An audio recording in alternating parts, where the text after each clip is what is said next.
Hi, I'm Richard Karn, and you may have seen me on TV talking about the world's #1 expandable garden hose. Well, the brand new Pocket Hose Copperhead with Pocket Pivot is here, and it's a total game changer. Old-fashioned hoses get kinks and creases at the spigot, but the Copperhead's Pocket Pivot swivels 360 degrees for full water flow and freedom to water with ease all around your home. When you're all done, this rust-proof anti-burst hose shrinks back down to pocket size for effortless handling and tidy storage. Plus, your super light and ultra-durable Pocket Hose Copperhead is backed with a 10-year warranty. What could be better than that? I'll tell you what, an exciting exclusive offer just for you. For a limited time, you can get a free Pocket Pivot and their 10-pattern sprayer with the purchase of any size Copperhead hose. Just text WATER to 64,000. That's WATER to 64,000 for your 2 free gifts with purchase. WATER to 64,000. By texting 64,000, you agree to receive recurring automated marketing messages from Pocket Hose. Message and data rates may apply. No purchase required. Terms apply. Available at pockethose.com/terms.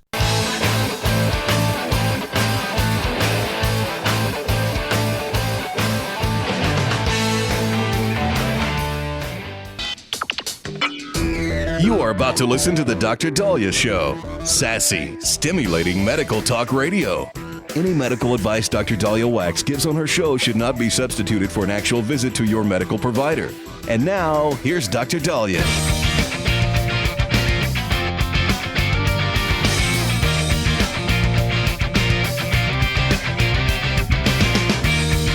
All right, we are back on the Dr. Daliah Show. Thank you all for tuning in. 1-877-DOC-DALI, 1-877-DOC-DALI. So, a lot to talk about today. The Israeli-Iran conflict, as many of us are watching this unfold, is heightening and getting, sadly, getting involving more civilians, whereas Israel started this by trying to annihilate and diminish Iran's nuclear capability, which is something a lot of neighboring countries wanted, America wanted, Israel needed because of Iran's threats and desires to annihilate Israel, not to mention America and other countries. Iran responds by non-precise attacks and going after civilians. And Israel, I believe, last night sustained an attack that hit its hospital. Now, it was the Ramban Hospital in the northern Israeli city of Haifa. If you've ever been to Haifa, Haifa's exquisite. I liken Haifa to San Francisco and then Tel Aviv to LA. In terms of the hills and the views and the Tel Aviv is beautiful. Haifa is exquisite. Haifa generally is a peaceful area. Tel Aviv usually, sadly, gets a lot of attention, as we've seen now with Iran.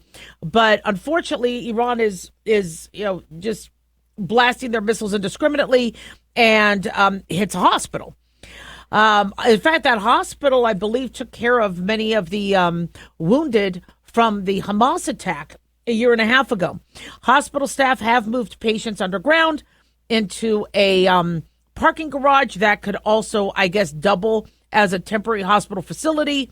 They have delivered 70 babies since the Iranian attacks. They are still trying to work at full capacity as they can, but they have moved patients and staff to underground garages and bombardments. Hospital staff said the parking garage is the only one that was constructed with handling patients in mind. Very smart. Usually it's supposed to take care of parked cars, but now it's taking care of patients. So hospital staff were able to accomplish this. In fact, doctors birthed triplets in a cesarean section, from what we're understanding. So to be able to give birth to triplets that had actually 2 placentas and 3 babies, which was a more unique, complicated delivery, thank God they were able to save the babies. Haifa is Israel's 3rd largest city.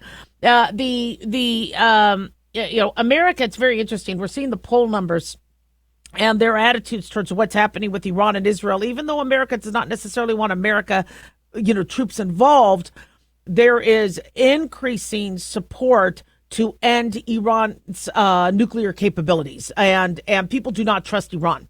Everybody's been talking about China and COVID and Russia and Ukraine, that they forget that Iran has been threatening allegedly 2 assassination attempts on President Trump, multiple threats on our president and Americans, the attacks through their funding of the Houthis, Hezbollah, Hamas, that people forget that Iran is one of our biggest enemies.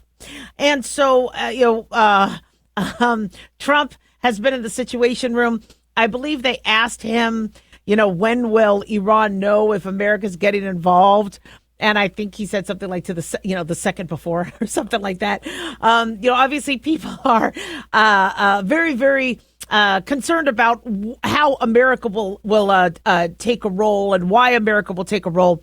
America does not want Iran to have a nuclear any nuclear capabilities, even though they've been enriching, they've been hiding Fordow, their manufacturing plants, and they've been trying to hide them underground and under mountains, etc. Israeli intelligence and American intelligence know that even if they sign a piece of paper saying, okay, well, we promise not to, they're not going to make good on that promise. Like I said, if you've ever seen Game of Thrones, you know that a piece of paper can get ripped up. So a piece of paper doesn't mean jack diddly squat. Iran cannot have nuclear capability. And the fact that they are indiscriminately firing against civilians, it is going to be stepping up. Does Israel need to knock out the electricity, their gasoline?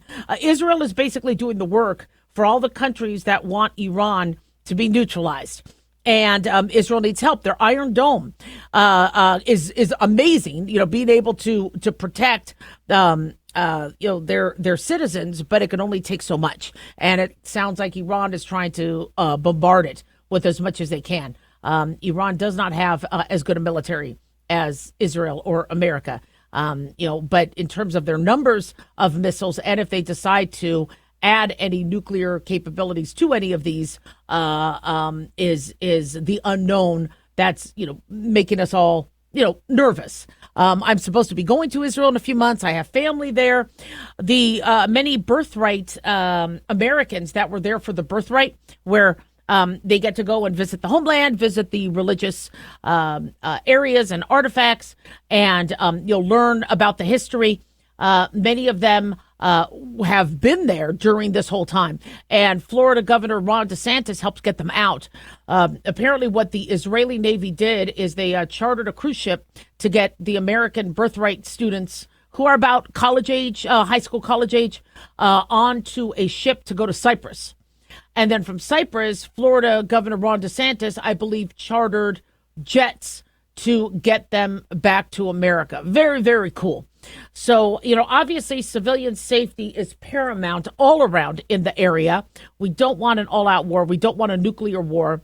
But there's a country that is untrustworthy. And it's obvious, that America, Israel, and countries that do not want nuclear war need to ensure that Iran doesn't decide to take advantage of the situation. Now, people say, well, why did Israel do this now? Why didn't Israel do this during Biden administration? Well, yeah. I mean, while Israel has America's back through Trump, obviously this was the time that not to mention if they had the opportunity to address it. And Trump gave Iran 60 days, he said. And they didn't want to make a deal. 1-877-DOC-DALIAH. Don't go away.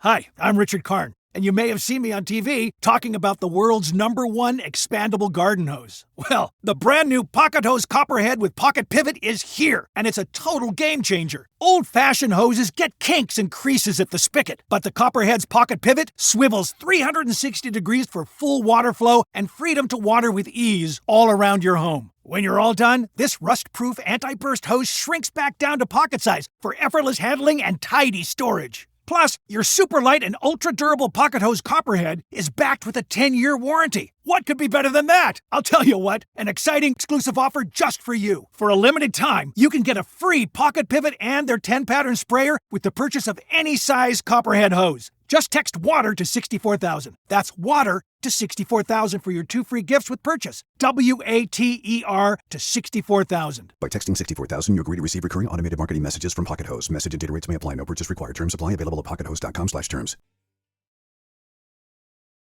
Hi guys, Dr. Daliah here. Addictions can sneak up on us and come in many forms, whether it's drugs, alcohol, sex, video games, porn, or something less obvious such as food, internet, or shopping. Addiction can seem innocent at first and then evolve into an insurmountable evil. In our book, Addiction Basics, Caitlin Kalikas and I dive into the common addictions and provide tips for identifying and preventing these before they sneak in and take over our lives. Addiction Basics can be found on Amazon or my website, drdaliah.com. Check it out.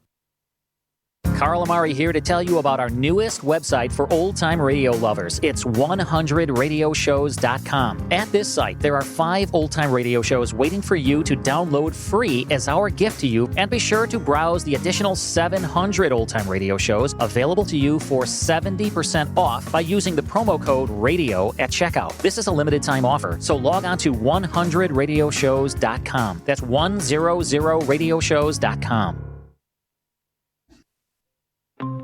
Hi, it's Mark Falter, host of the Financial Fitness Show. I strongly believe that no one should ever pay 1 penny more in taxes than they are legally obligated. Unfortunately, for most hardworking Americans, this just isn't the case. Why?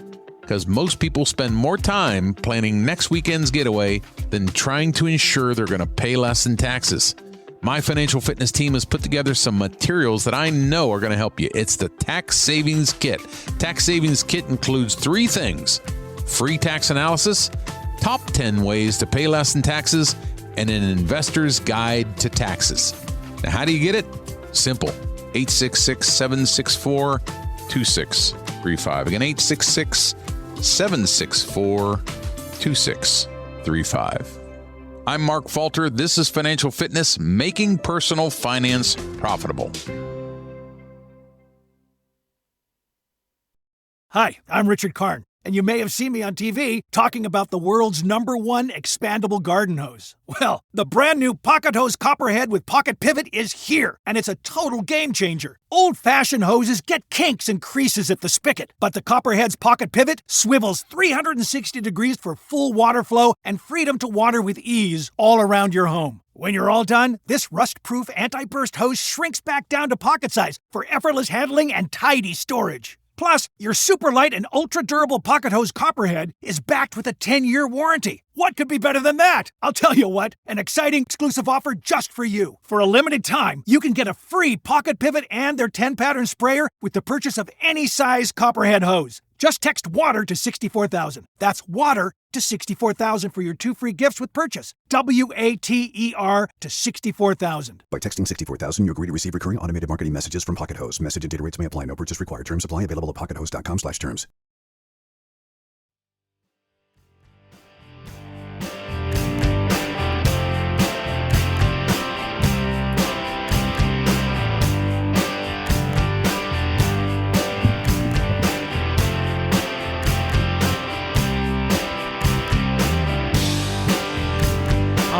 We are back on the Dr. Daliah Show. Thank you all for tuning in. 1-877-DOC-DALI, 1-877-DOCDALI. Big thanks to Talk Media Network for making the show happen. Big thanks to Daniel, our producer, and big thanks to y'all for tuning in. We really do appreciate it. Don't forget to follow us on Twitter or X at Dr. Daliah, Facebook, The Dr. Daliah Show, and on YouTube, click like and subscribe. So Jaws turns 50, I believe, tomorrow, June 20th. 1975 was when Jaws came out.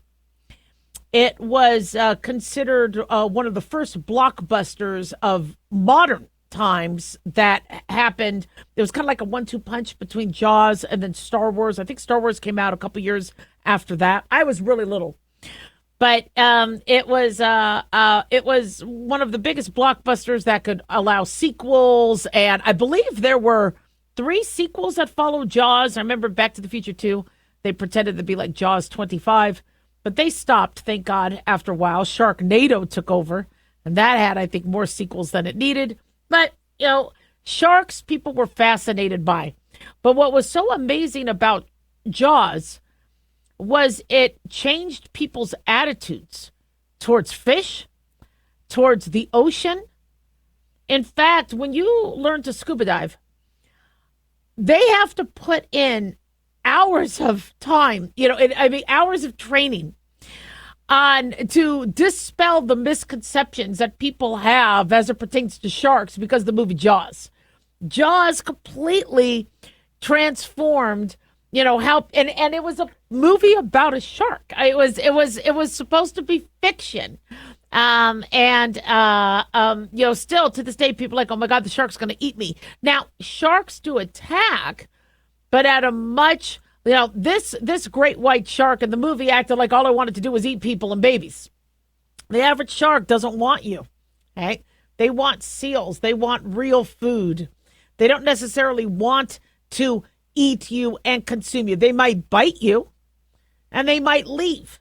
They're usually, if they're provoked, but if unprovoked, like if you're scuba diving and you see a shark, don't go up to the surface and splash around. Don't provoke it. Make sure you always have a knife on you. Make sure you have a weapon. But usually the shark will swim away. It doesn't want you. But we've talked about shark safety. If there are shark-infested waters, stay the hell away. Stay away from brackish waters, sharks like that, because they like the brackish water, which is salt and fresh water, fresh water that is dumping into salt water, dumping into where the fresh water body of water is. No, I'm sorry, fresh water dumping into the salt water. A lot of times there's food types that they like. They smell the scent of blood.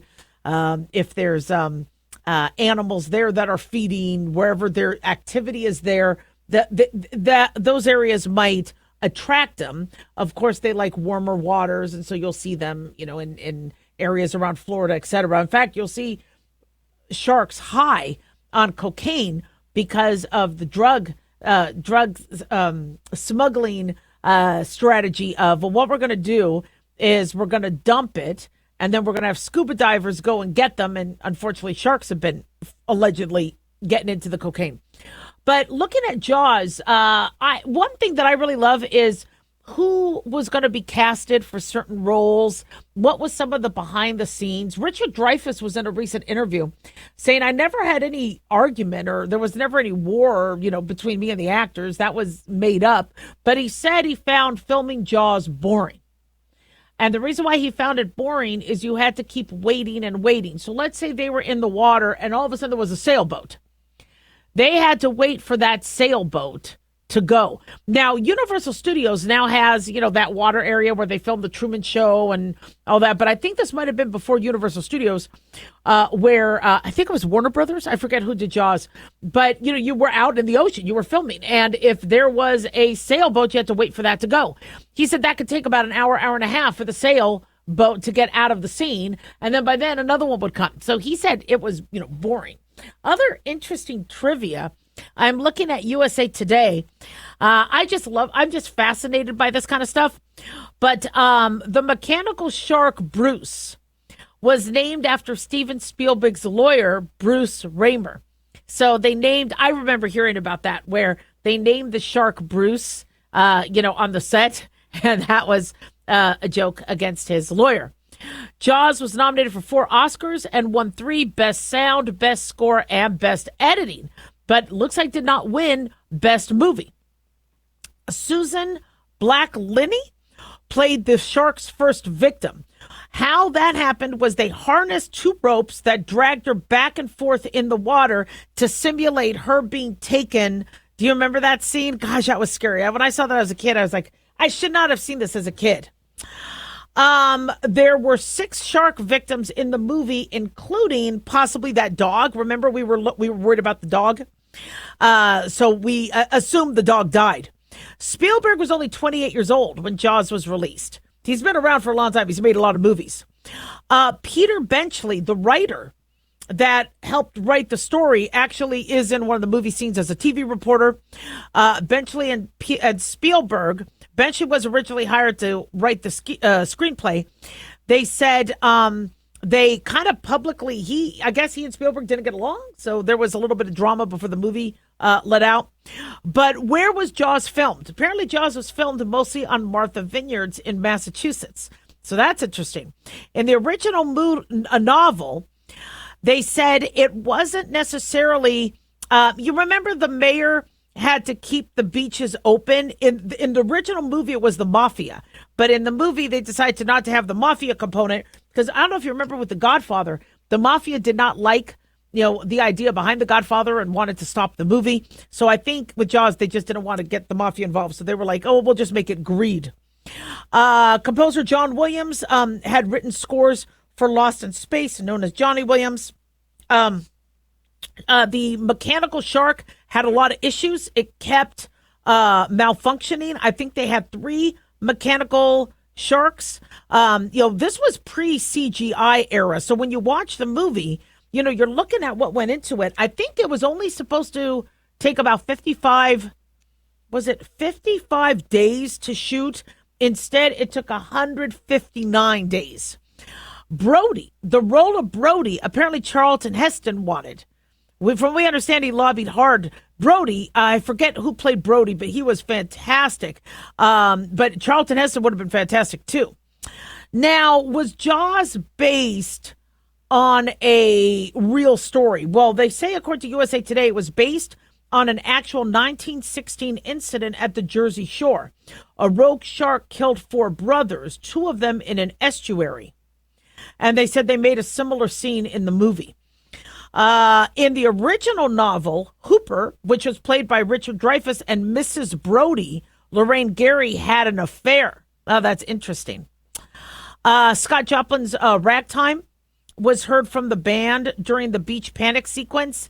The Sting, the 1973 movie, I guess also, okay, that's just trivia. I guess Robert Shaw was the one who played Brody, I believe.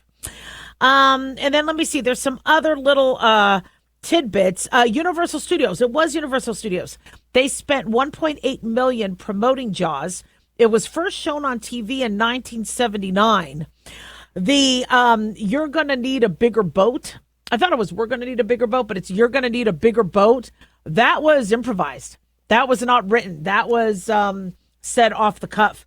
It's interesting. A lot of very iconic scenes were off the cuff, like with Indiana Jones, that first Indiana Jones movie where Harrison Ford was really sick that day, and he's in the city, and I guess somebody comes up with a sword wanting to fight him, and he was drained and dehydrated from having diarrhea, not feeling well, that he just, took his gun and pretended like he shot him.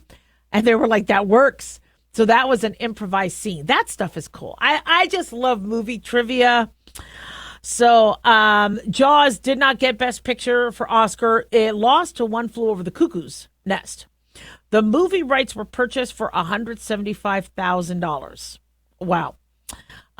There's a lot of others. Jaws cost about $12 million to make, ultimately grossed $267 million domestically. This is huge. That was a huge win. Richard Dreyfuss is only one of the 3 principal actors still alive. I think they made the mayor to look like Richard Nixon. They wanted to kind of, because Hollywood always puts politics in it. But that was, I think, the extent of that. I remember as a kid, they had this game that scared me as a kid where it was Jaws with some rubber bands, and you had to get bones of fish out of the mouth of the Jaws. And if you did, the Jaws snapped shut. That toy scared the hell out of me as a kid. I played it a lot, though. Just like Operation. Bzz. You try to take out the bone, and you're like, oh, man. Toys were scary back then. 1-877 Daliah.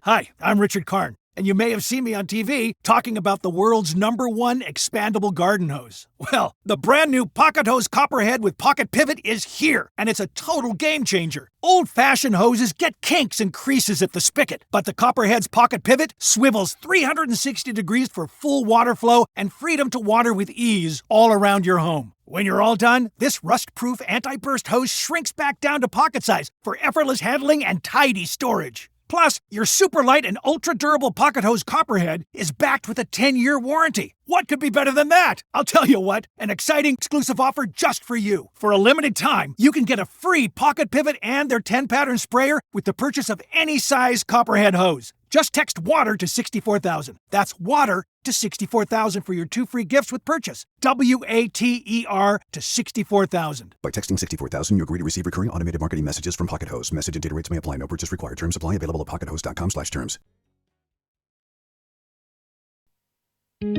Looking for a gift that can actually help secure someone's future? It's Mark Falter's new book, Common Sense Income Strategies. It makes the perfect gift for that special someone in your life. Mark has helped thousands of hardworking Americans secure their financial future by using time-tested strategies that continue to create wealth, whether the market is up or down. Strategies that will make perfect sense once you take the time to read this powerful book. Common Sense Income Strategies brings to you what Mark has been teaching in person and talking about on the radio for decades. You've worked too long and too hard not to see the fruits of your labor. To learn how to receive your free copy, call 866-764-2635. That's 866-764-2635. Secure your future with Common Sense Income Strategies by Mark Falter. Again, to learn how to receive your free copy, call 866-764-2635. That's 866-764-2635. Hi, I'm Richard Karn, and you may have seen me on TV talking about the world's #1 expandable garden hose. Well, the brand new Pocket Hose Copperhead with Pocket Pivot is here, and it's a total game changer. Old-fashioned hoses get kinks and creases at the spigot, but the Copperhead's Pocket Pivot swivels 360 degrees for full water flow and freedom to water with ease all around your home. When you're all done, this rust-proof anti-burst hose shrinks back down to pocket size for effortless handling and tidy storage. Plus, your super light and ultra durable pocket hose Copperhead is backed with a 10-year warranty. What could be better than that? I'll tell you what, an exciting exclusive offer just for you. For a limited time, you can get a free pocket pivot and their 10-pattern sprayer with the purchase of any size Copperhead hose. Just text WATER to 64,000. That's WATER to 64,000 for your 2 free gifts with purchase. WATER to 64,000. By texting 64,000, you agree to receive recurring automated marketing messages from Pocket Hose. Message and data rates may apply. No purchase required. Terms apply. Available at pockethose.com/terms.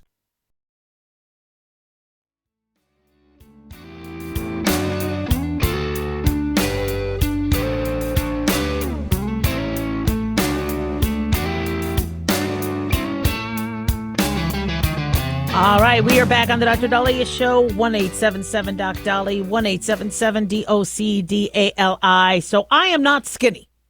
I don't think I ever was, even at my skinniest, considered skinny.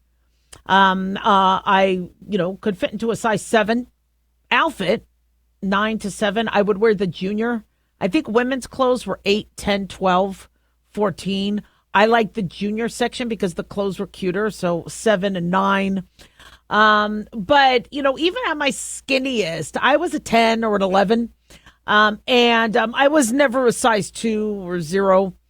And had the kids, lost the baby weight. And then all of a sudden, once I started hitting perimenopause in my 30s, I started getting hot flashes and the weight came on. And, when patients would tell me that, it's genetic. Obesity is genetic. I believed them.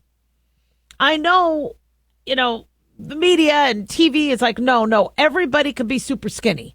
No, there's some of us have to work a lot harder.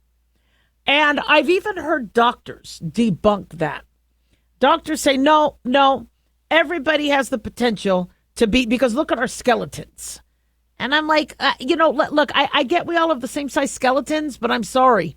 I will never be a size 2, no matter how much I exercise, no matter how much I diet.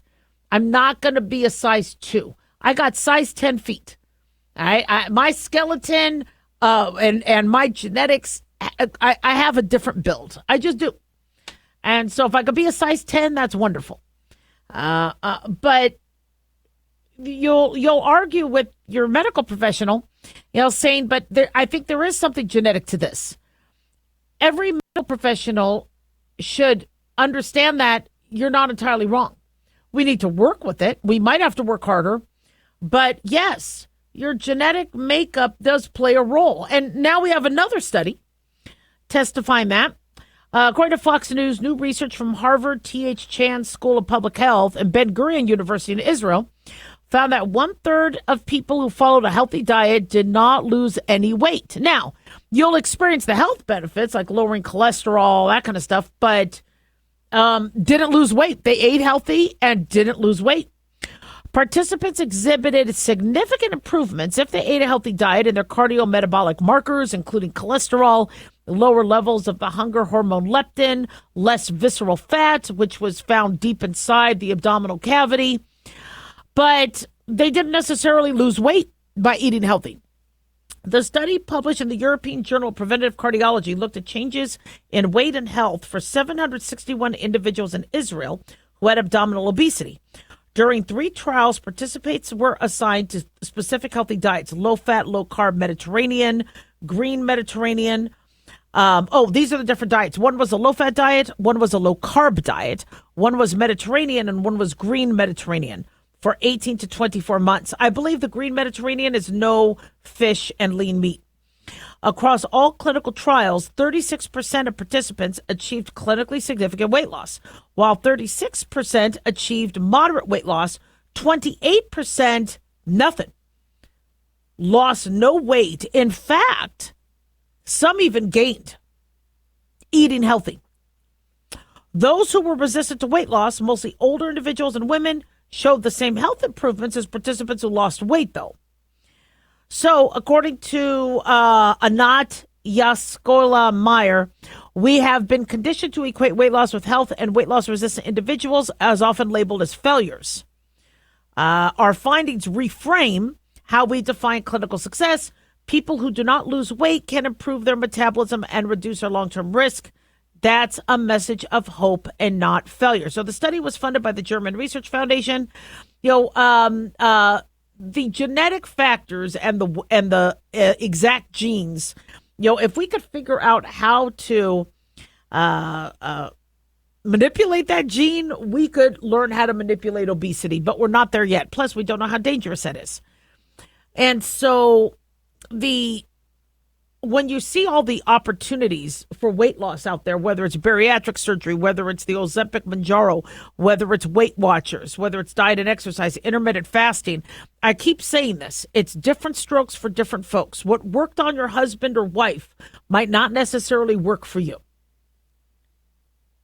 What didn't work on them might work for you. There was a study looking at bariatric surgery versus the Ozempic and the Mounjaro. And they actually found bariatric surgery like gastric sleeve, surgical interventions actually trumped the injections. And I think the reason why is people on average using these Ozempic and Mounjaro lose maybe an average of 10, 20 pounds, whereas weight loss surgery has been found to be 5 times more effective. This was a study presented at the American Society for Metabolic and Bariatric Surgery at the annual scientific meeting. They looked at real-world electronic medical record data of 51,000 patients at NYU Langone Health and NYC Health hospitals. All patients had a BMI or body mass index of at least 35. They had undergone either bariatric surgery, sleeve gastrectomy, where they take the pouch of the stomach and don't mess with the tubes, versus Roux-en-Y, gastric bypass, where they bypass the tubes. And they compared those individuals to semaglutide and tirzepatide use, which is Ozempic and Mounjaro, in 2018 and 2024. The gastric bypass, you reroute the digestive tract to bypass a portion of the small intestine, thereby taking in less calories. Patients who had one of the bariatric surgeries had lost an average of 58 pounds 2 years later. But in this study, they found those taking the Ozempic or Mounjaro drugs lost an average of 12 pounds. So surgical outcomes marked a 24% total weight loss, compared to 4.7% for injectable medication. So everybody's saying we got to spend money on these drugs. We got to spend the $1,000 or the $1,500 a month for our Medicaid patients and all that. Not if it's not going to provide long-term relief or significant weight loss. I think after a while it poops out. I think your body gets used to it. Your body finds another way to get hungry. These are temporary suppression mechanisms. Some people do really, really well long term, but the average person can't pay for it long term. The average person doesn't have access to it long term. Now, have people failed their bariatric surgery? Absolutely. I've seen people gain their way back. If they don't change their habits, they'll restretch the stomach. They'll still take in calories, and which is why people going through bariatric surgery have to have very comprehensive and diligent psychological evaluation and treatments as well, so that they look at food differently. Because you could fail. You know, I've seen a lot of patients fail their bariatric surgery. They won't necessarily gain all their weight back, but they'll lose 60 pounds and gain 20, 30 of it back. And again, the old fat camps used to wire your jaws shut so you couldn't eat. And as soon as you took off the wires, or as soon as you ate again. And so what they were hoping with these surgeries is that if you don't have the anatomy to fill up, or the stomach will feel satiated more. The lap band procedure used to be popular until there were a lot of complications with it, where they would put a band around the stomach to shrink it, because they hoped that if they shrunk your stomach, you'd feel more full. But the band would move, the body would reject it. I've had patients where they had horrible reactions to their lap band. Some people did well, others didn't. So, the doctors are trying, they're trying to come up with ways, but this just reminds us, it doesn't remind us necessarily to run out and get bariatric surgery, but it reminds you that if you're thinking all you need is an Ozempic prescription to get you skinny, it's a lot more complicated than that. It's a lot more expensive. You could gain the weight back. You could even gain weight on them. So talk to your medical provider about what the safest long-term strategy is. 1-877-DOC-DALI.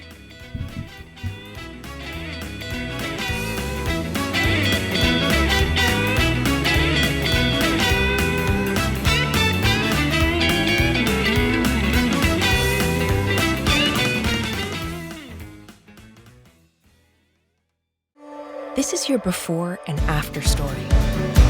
Prepare for an incredible career in nursing. At Southeastern College, experience expert hands-on training. Learn real-world skills in our professional lab and simulated settings. And train for opportunities as a practical nurse, registered nurse, or career advancement with our RN to BSN program. At Southeastern College, your future is bright. Visit sac.edu to get started. Hey guys, it's Clyde. We've had a lot of requests for Ground Zero merchandise, so we put together an online store with a big variety of high-quality items. I'm really excited to let you know about these things. We have a lot to offer you and your loved ones. In addition to our regular apparel, such as t-shirts, beanies, hoodies, and hats, we've expanded our product line with posters, flags, aprons, mugs, and a whole lot more. We also have Ground Zero collectibles, along with a limited edition of items like a Clyde Lewis canvas portrait, a Ground Zero embroidered jacket that will certainly make for great gifts and for interesting conversations with family and friends. And we now offer publications such as Ron Patton's book about mind control, MK Zine, and back copies of the official magazine of Ground Zero while it was in print. Paranoia, the Conspiracy Reader, also coming in 2023, are updated and revised books that I've written. There's a secure and easy-to-use shopping cart for your purchases. So shop today at our official store by going to groundzeromerch.com. Again, that's groundzeromerch.com. Dr. Daliah here. Are you tired, burned out, gaining weight, succumbing to the daily pressures of life? Well, how's your dopamine doing? How you feel right now, how you'll feel an hour from now, and how you'll feel next week is completely reliant on your dopamine. Our daily motivation and willingness to push through challenges depends on the intricate chemical process dopamine provides. Christian Kalikas and I created Deploying Dopamine, a book that tells you what dopamine is, when it dysfunctions, and how to successfully deploy it when needed. Find Deploying Dopamine on Amazon today. Check it out. Increase fuel economy up to 7.9% with Hot Shots Secret Gasoline Extreme, the solution to maximize your engine's performance and fuel economy. Whether you're driving a sports car or a daily commuter, Gasoline Extreme is specially formulated with PEA to deep clean. Don't settle for an average driving experience. Upgrade to Hot Shots Secret Gasoline Extreme and go further on each tank. Order now on Amazon or HotShotSecret.com. Hot Shot Secret, powered by science.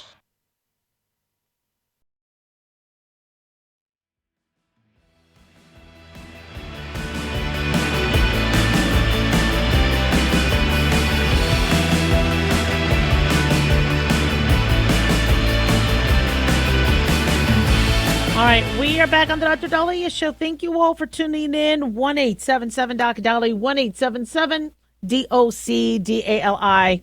So thank God I have never broken the law, and I haven't been a criminal, and I haven't needed a big criminal case. But from what I understood growing up, that if you were ever, going to be involved in a criminal case, there was going to be a jury, to not talk to the media, to not comment on the case. Anything you say can or will be held against you. Yet what we are seeing is if you could get a show on Netflix or Cinemax, you could possibly get off scot-free. And how we saw what happened with the Menendez brothers, not scot-free, but in terms of there being so much public push for the Menendez brothers to get off because of what they saw on Netflix. And now Karen Reed being acquitted for, I believe, second-degree murder and involuntary vehicular manslaughter. She was found guilty, Karen Reed, of driving drunk. But when you look at A Body in the Snow, the TV series, I saw that. I believe it's on Cinemax. It's a TV show, and it acts like it's a documentary, and people watch it, and then they come up with their own opinion. And they, Karen Reed received, whether you believe she was innocent or not, she got so much public following and public supporters who were anti-police and thought that it was a corrupted case. So her boyfriend was a Boston police officer, John O'Keefe. And I guess this was January 29th, 2022. A bunch of them go out drinking, she, her boyfriend, and friends, and I guess they were supposed to meet at somebody's house who was also within the Boston Police Department. And she says that she dropped him off. He was supposed to go in, see if she said there were no lights on. It looked spooky. So he went to check things out, didn't come back in the car. So she leaves, gets mad, calls him, screams obscenities, etc. Next morning, sees that her car tail light was broken, and he never came home. So she goes and gets the friends, and they drive around, and then eventually they find a body lying in front of the house. So the prosecutor said she was drunk, she hit her boyfriend, she was mad at the boyfriend, and pretended like it wasn't her. The defense said no, there's marks on his arms. He could have been attacked by a dog. He could have been beat up, suffered the head trauma in the house, and that the ATF agent, who I believe owned the house, or the other individuals that might have worked with him, killed him in the house and then dragged him out to the snow to be left there to be found. The defense won. And, when you look at some of the evidence that the prosecutors had in terms of texting, there was this text that somebody had texted, how long does it take to die in the snow? One of the witnesses, who was, I believe, at the party, had texted that, and the date stamp said 2:45 in the morning, which is when they think that he might have been, did he fall? Did he slip? Was he hit by a car? Nobody knows his manner of death, but he did sustain brain injury. He had lacerations on his arm.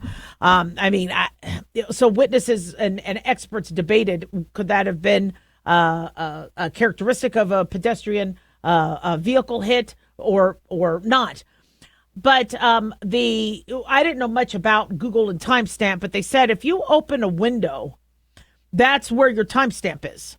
But when you look at the search times, because she said, I searched that at 6:30 in the morning, it showed she searched it at 6:30 in the morning. She didn't search it at 2:30 a.m., whatever. But these were things that were brought up. Then I believe the main cop was talking to his friends in a group chat, and they were asking what Karen Reed looks like, her body type, and he said some very disparaging anti-woman things. From what I understand, I think he's been let go. I think it was fired in March of 2025. But when the jury sees all this, and if they watch the show A Body in the Snow, they which it pokes holes in the prosecution. We still don't know how this cop died, which needs to be figured out. If Karen Reed was acquitted of murder, then what did happen to him? Who's going after him? Whatever. Or is it that did she do it? And there were so many holes in the prosecution story. There were so many things that weren't explained that the jurors couldn't be convinced. And if they have any reasonable doubt, they cannot convict. Just like with O.J. Simpson, if the glove don't fit, you must acquit. So it's interesting because during the first trial, I guess there was Turtle Boy, a radio celebrity in the Boston area or the Canton area that was able to get a bunch of people to start forming an opinion on this before the jury was selected. And he was, saying, look, there's corruption. She's being framed. And so people started to look at this going, well, wait a second. Is it an old boys club? Was she framed? Were pieces of her taillight taken from the car and then put near the scene?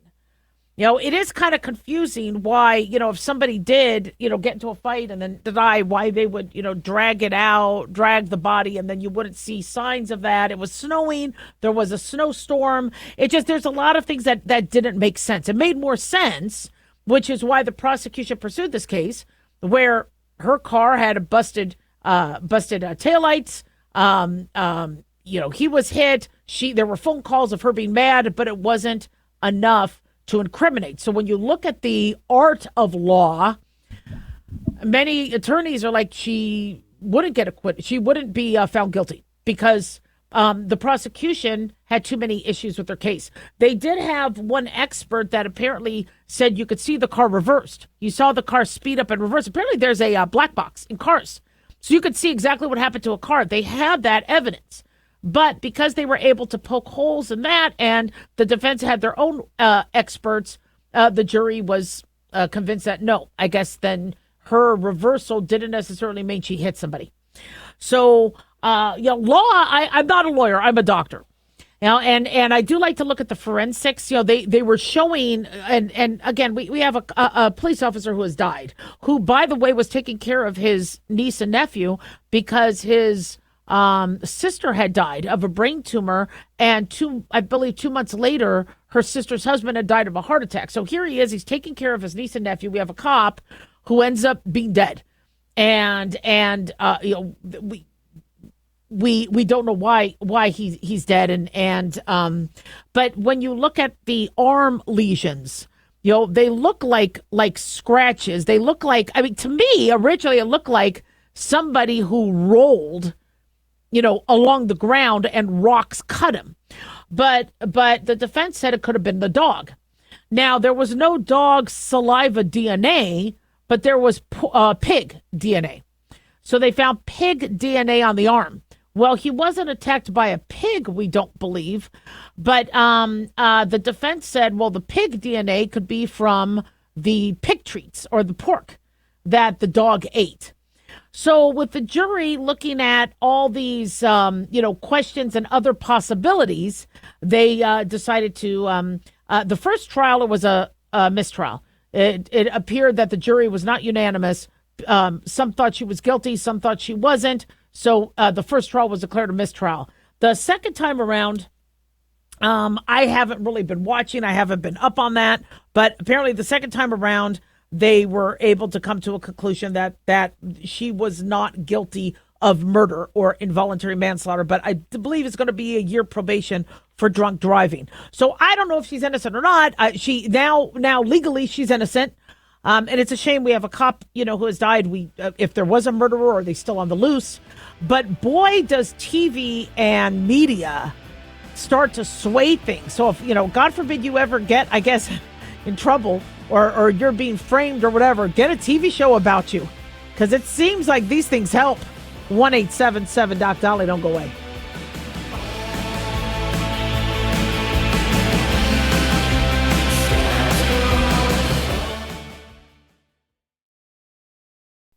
Looking for an easy read that can actually help secure someone's future? Pick up a copy of Mark Falter's book, Common Sense Income Strategies. For the past 30-plus years, Mark has helped thousands of hardworking Americans secure their financial future by using strategies that continue to create wealth, whether the market is up or down. Strategies that will make perfect sense once you take the time to read this powerful book. Common Sense Income Strategies brings to you what Mark has been teaching in person and talking about on the radio for decades. It's not rocket science, it's a pretty easy read. You've worked too long and too hard not to see the fruits of your labor.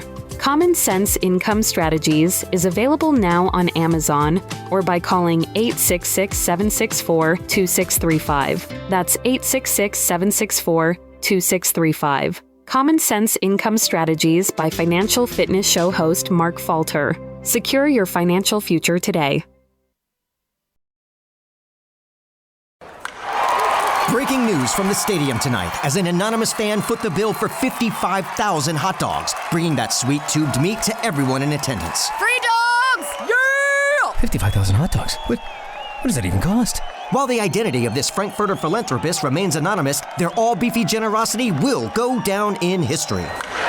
The new Mega Millions. More to win means more to give. How you spend it is up to you. Yeah! For game odds and details, visit sceducationlottery.com.